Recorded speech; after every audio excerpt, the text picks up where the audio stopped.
But as a 15-year-old, I remember saying to Mum and Dad, I want to make movies, I want to go to Hollywood. And them saying to me, that's nice, dear. And me thinking, well, that's a big term, goal, dream, vision. What do I need to do to get to it?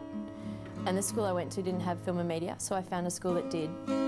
Told Mum and Dad about it, and they were like, isn't there drugs there? And I was like, well, even if there are, I know how to say no. And they were like, yeah, probably not a good idea. And I was like, well, trust me. As any 15-year-old girl with puppy dog eyes can do with her parents, put my head on a tilt, trust me. And still to this day, I'm not sure how or why. It was against their blessing and against their better judgment, but I went to that school. And yes, everyone was stoned on pot. I was top to the class in a lot of my classes. I say I don't know how much of that was that I was intelligent or that they were all stoned. One day someone offered me some pot and I was like, yeah, okay. And I said yes, and for me, it was like this one choice literally diverted the rest of my forever. And I go into high schools now and I say every choice has got a consequence. And choices like snakes and ladders. And you choose to gamble with your life, step your foot on the head of the snake, and you slide all the way down to the bottom. From the end of grade 12 to the start of uni, I started to experiment with pot and speed and ecstasy, and it became life was a party. And so by the time I actually got to uni, I was already like on this downward spiral. The consuming nature of the drugs and the alcohol and the partying lifestyle and the boyfriends and the doing life my way thing was way more powerful than I would have ever even thought that it could be. I thought I was in control of smoking pot. Then when I started the ecstasy and the speed, and which became heroin, it was like, well, I'm not in control anymore. And now that I'm not in control, I don't know what to do. And I ended up falling pregnant and choosing to have a termination. And for me, that was the literal switch that flicked me from thinking I was in control to trying heroin to numb the void and the pain and the ache, straight into within 2 weeks using heroin every day. And that lasted nearly 5.5 years. The more money you use on drugs and the more drugs you use, the more you've got to steal. So it's it's a literal consuming, life-threatening, soul-destroying crisis that you don't know that you're in. I walked in one day and my boss said to me, you know, you've been here 4 years, we love you, but we've seen this rapid decline and we've recognised now that you're stealing from us and we're not going to call the police, but we need you to go to rehab and that's a commitment we need you to make. And I was like, but I'm not a drug addict. Drug addicts go to rehab. And by that stage I was using up to $300 worth of heroin a day, sometimes more if I could get it. And, you know, it was 50 kilograms and didn't look real good. And I walked out of my work that day, and when I talk about choices, and I say they're literally like good, bad, right, wrong, black and white.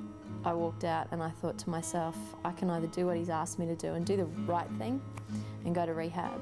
That would mean me admitting I've got issues and I need help.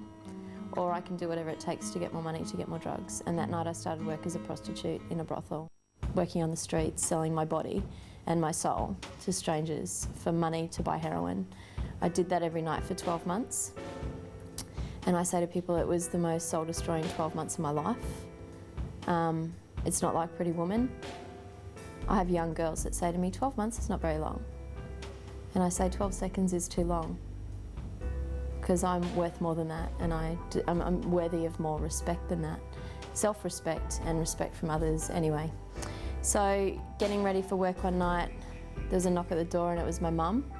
By this stage I was using up to $1,000 worth of heroin a day and having to do the work to get the money to get the drugs, to do the work to get the money to get the drugs, and trapped. No idea who I was, no idea how to get out. And my mum rocks up and she just looked at me and she said, you know, with tears streaming down, you're not the girl we raised you to be, and not in judgment, just in love. I just don't know who you are. I don't recognise you. You look like a zombie. And I was 40 kilograms and I had brown skin hanging off my bones and I did look like death warmed up, you know. And she's like, I've been looking in the death notices for your name. And I was like, whoa. But at no stage was there this heart connection where I went, okay, you're right. I'm going to come home, I'm going to get well. This life is over for me. And the last thing that she did was raise in me a question of my identity, which is the power tool. She said, "Who are you? I want you to look in the mirror and ask yourself, who am I?" And I didn't know who I was. And that became a, who am I? And that became, who am I? How did I get here? And then that eventually became, who am I? How did I get here? And how do I get out? And then one day I woke up with this renewed vigour for, that's it, I'm done. Not understanding or knowing why on that particular day. And I found a doctor who treats drug addicts. So obviously I was admitting to myself by then, after 5.5 years, I was in fact a drug addict at 24 years of age.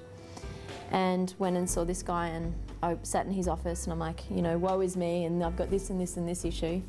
And he said, I can help you with that. Your problem is that you've got a hole in your soul that only Jesus can fill. I was like, what? And I thought he was crazy. I thought, this guy seriously needs some help. And for me, now here 9 years later, everything that he said to me then is everything that I dare to tell anybody else that crosses my path. There's only one way to be made well. I basically say to people, I want to use my past to help change other people's futures, and obviously, you know, turn my mess into my message. I've got something inside of me. I've got a hope inside of my life for every day and for the future and for my destiny and, you know, for the reason that I'm here. And what I've got, I refuse to not share. I think it would be wrong for me to have been where I am and be where I'm at and not share that with people.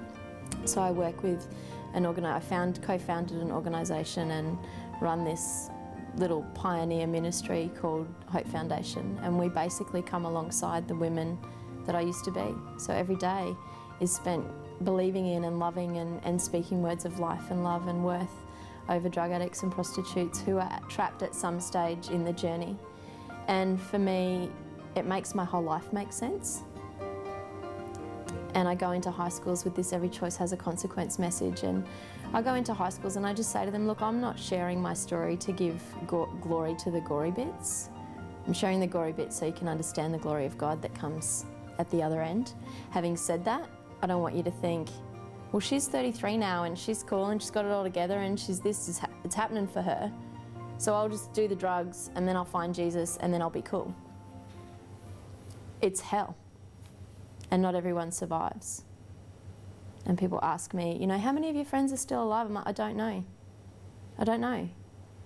All I do know is that all I can do is continue to live a life that draws other people unto Him through the power of the story of what He's done in my life. And we are seeing change and miracles happen every day.